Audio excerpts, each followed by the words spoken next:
Nagbabala ang DA o Department of Agriculture sa mga nananamantala sa presyo ng bigas at iba pang bilihin ngayong panahon ng tagulan. Bukod sa multa, pwede rin daw kumpiskahin ng ahensya mga produktong ibinebenta sa hindi makatarungang presyo.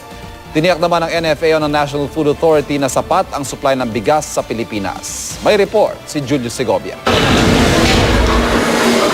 Ramdam na ni Linda ang hanggang 2 piso kada kilong taas presyo sa commercial rice. Kaya naman, May invest na 10 kilos, naging na lang, 5 kilos. Pag bumibili po. Opo. So, ibig sabihin, bawas din po yan ng pagluto. So, Ay, opo, budget na lang, diet na lang. Kaya pumayat na ako.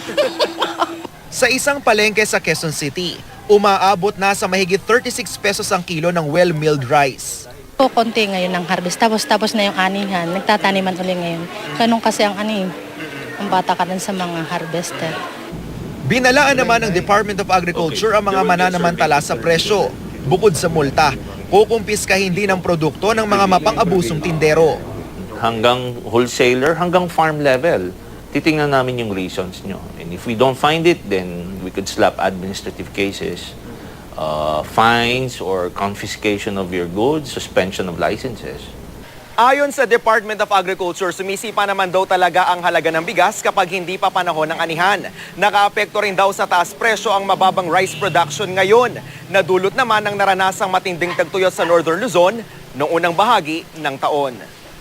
Pero ayon sa National Food Authority, walang dapat ipag-alala. Sapat daw ang supply ng bigas. Nananatili sa 27 pesos kada kilong ordinaryong NFA rice. Plano rin daw maglabas ng NFA ng high quality na bigas sa halagang 30 to 32 bilang pantapat sa commercial rice na mahalang presyo. Pero may payo pa rin ng NFA sa mga consumer at supplier para hindi na raw maulit ang naranasang kakapusan sa bigas noong 2008.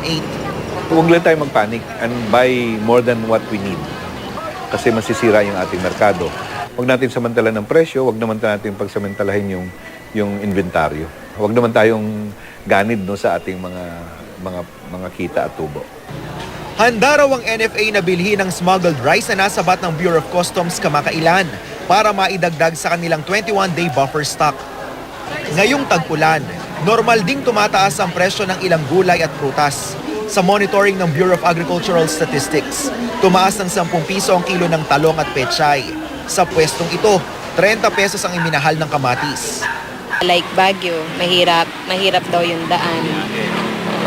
May landslide, yung mga ganun. Kaya medyo tumataas daw po ang tracking.